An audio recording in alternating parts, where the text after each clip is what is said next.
নমস্কার বন্ধুরা, এই ভরপুর আমের সিজনে আসুন দেখাই আপনাদেরকে কী করে বানাতে হয় আমের লুচি। প্রথমেই নিয়ে নিয়েছি আটা। আটার মধ্যে দিয়ে দিলাম আমি একটা আমের পাল্প, সেই দিয়ে মেখে নিলাম। কোনো এক্সট্রা জলের দরকার নেই, ভালো করে মেখে নিলেই হবে। ছোট ছোট করে লেচি কেটে নেব। এবার এই লেচির মধ্যে আমি দিয়ে দেবো কিছু ড্রাই ফ্রুটস। আর এইভাবে ছোট ছোট বাটি করে তার মধ্যে ড্রাই ফ্রুটস দিয়ে আমরা বেলে নিয়ে আমরা উড প্রেসড বাদাম তেল দিয়ে আমরা ভেজে নেব। তাহলে এটা খুব হেলদি জিনিস হয়ে গেল।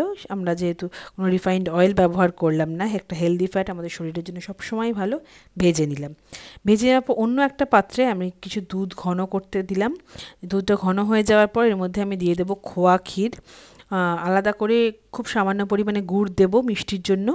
দিয়ে দেওয়ার পর ভালো করে জাল দিয়ে আমরা ফুটিয়ে নেব।